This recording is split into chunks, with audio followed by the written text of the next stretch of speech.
Hello everyone. In this session, we will talk about EJ cartridges. This is our index. Here we will talk about pneumatic pumps and their design and characteristics, performance, and we will show you how easy to integrate them. All EJ pneumatic cartridges are multi-stage ejectors. Optimal performance can be achieved over a wider range of supply pressure. The largest nozzle provides the highest flow, but also the lowest vacuum level. The smallest nozzle provides the deepest vacuum level with little flow. As the cartridge is running and the vacuum is building in the system, the flap valves will close. At roughly 20 minus kilopascal, the largest nozzle cannot continue to develop any deeper vacuum. As the other nozzles create higher vacuum in the system, the flap valve for the third nozzle closes. The second flap valve will close for the same reason at roughly 40 minus kilopascal. When you're working with EJ pneumatic cartridges, there are three considerations to keep in mind. The first is the size. There are three cartridges size available. The smallest cartridge is the EJ small, the next largest is the EJ medium, and the largest one is EJ large. The EJ medium and EJ large sizes are available in the 2 and 3 stage version, while EJ small is only available in 2 stage version.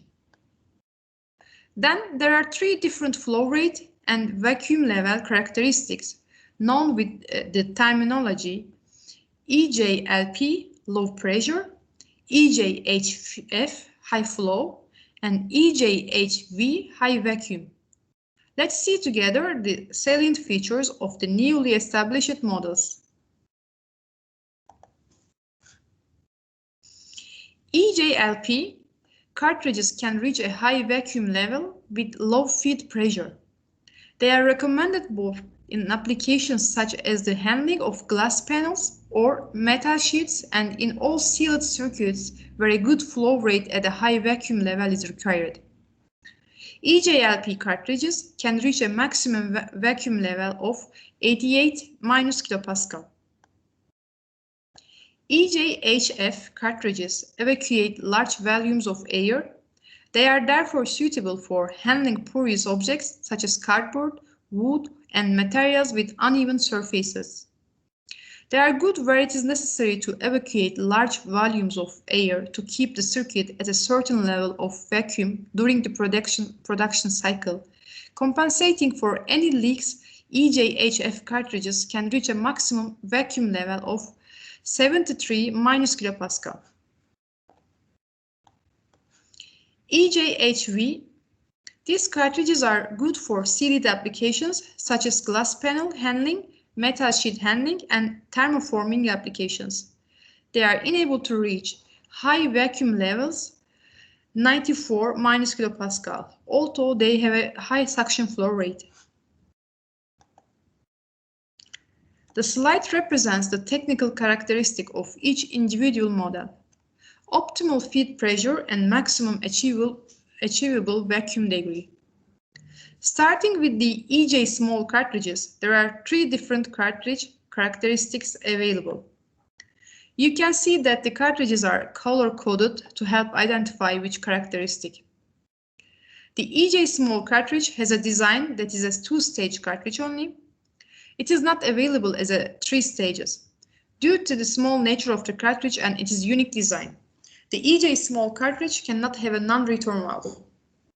Available model AGLP, AGHF, and AGHV. Also for the medium cartridges, there are three characteristics available. The EJLP2 and EJLP3. Cartridge has a tip in a gray color. It has an optimal feed pressure of a 3.5 bar. It reaches a maximum vacuum level of 88 minus kilopascal. Because it also works on low supply pressure, it is also known for performance reliability in cases of fluctuating or low compressed air pressure. A deep vacuum level achieved at low feed pressure. Next is AJ, HF2, and EJ-HF3 as shown. The EJ-HF cartridge has a green tip also in the medium size. The EJ-HF cartridge operates with an optimal supply pressure of 0.6 megapascal, will reach a maximum vacuum level of 73 minus kilopascal. It is considered to have a large vacuum flow in relation to energy consumption, which makes it ideal for handling porous material or if surface leakage is present. It is also recommended for high-speed applications like flex speaker applications.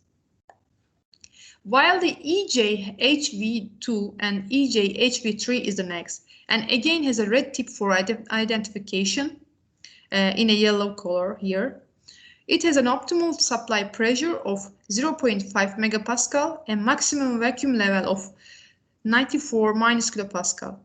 This characteristic provides a high flow at deep vacuum levels, is ideal for use at moderate feed pressures, and achieves deep vacuum levels from low air consumption. The real difference between a two-stage and three-stage is the initial flow values. The third nozzle, which is present in this three-stage cartridge, is responsible for high flow, but not for high vacuum.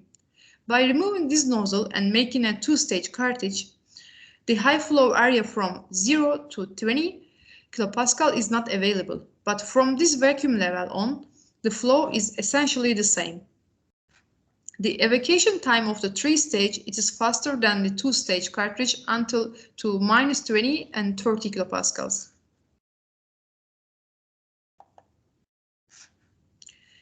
Thanks to the compact size of our EJ multi-stage ejectors, it will be easy to integrate them and create custom solutions for our end customers. What are the main advantages of having the ejector close to the gripping point? Greater efficiency, reduced energy consumption, better monitoring of the system, reduced gripping and release times. It is really simple to integrate our cartridges. Knowing that the cartridge is engine of our vacuum pumps, it is obvious that the different body styles of our pumps represent different housings, with the performance being based on the cartridge used. It is logical, therefore, to take the next step and integrate the cartridge into other housing designs. A customer can create a cavity in a housing of their choosing, insert one or more cartridges, and effectively create their own vacuum pump that is unique to the specific application parameters that they face. This slide shows some example of custom solution with integrated EJ cartridges.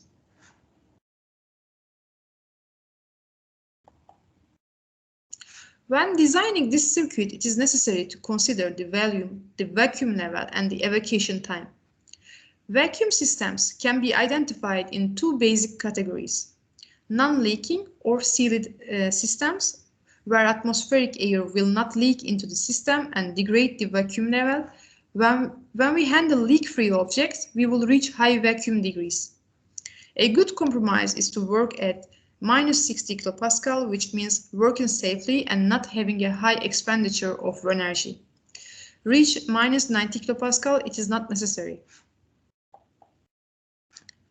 When we talk about leaking products or non-sealed systems, where atmospheric air will leak into the vacuum system and the vacuum pump will need to be sized to overcome this leakage with additional vacuum flow, we work with a vacuum degree of approximately from minus 20 kilopascal to minus 40 kilopascal.